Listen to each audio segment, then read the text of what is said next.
जो भी उस फैसले के साथ रहा मैं। 1999 में मैंने सुना कि आप शायद देहरादून गए थे शादी के जस्ट बाद, जब मुलायम जी का फ़ोन आया और कहा कि सुनो अखिलेश तुम चुनाव लड़ रहे हो, और ये कह के फ़ोन काट दिया गया। हुँ। आपको ऑप्शन नहीं दिया गया था।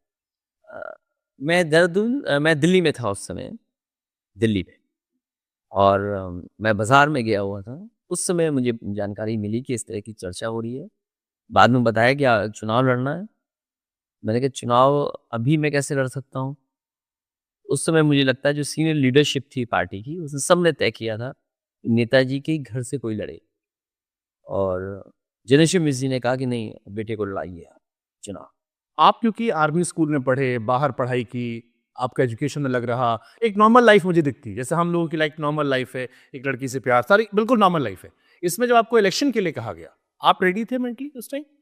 या मैं थोड़ा संकोच किया कि चुनाव कैसे लड़ूँगा मैं और मैं कैसे फेस करूँगा।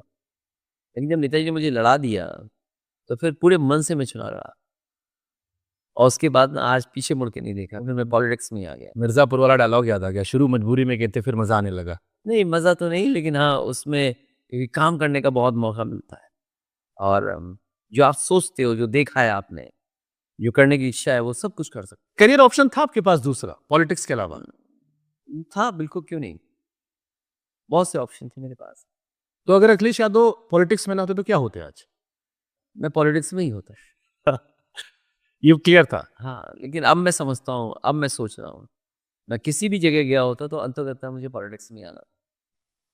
जैसे अभी आपकी डॉटर काफ़ी कैंपेन उन्होंने किया, तो फिर ये थॉट मुझे लगा कि एक लेगेसी फॉरवर्ड हो रही है। उनको भी आपने ऑप्शन उनको आपने ऑप्शन दिया है बीइंग अ फादर? मैंने रोका नहीं उनको, किसी भी बच्चे को मैंने रोका नहीं इसलिए कि उनकी अपनी चॉइस हो, वो क्या करना चाहते हैं और उनको कम से कम इस बात का एहसास हो कि पॉलिटिक्स कितनी टफ है और किस-किस चीज़ से हम लोग गुज़रते हैं। क्योंकि उस गर्मी में, जिस समय पीक पर थी गर्मी, मैंने कहा उनको भी सीखना समझना चाहिए कि वो दूर से नहीं देखना चाहिए राजनीति क्या है। मैंने कहा गाँव-गाँव जाइए और समझिए, लोगों से मिलिए तो पता लगेगा और एहसास होगा कि राजनीति कितना मुश्किल काम है।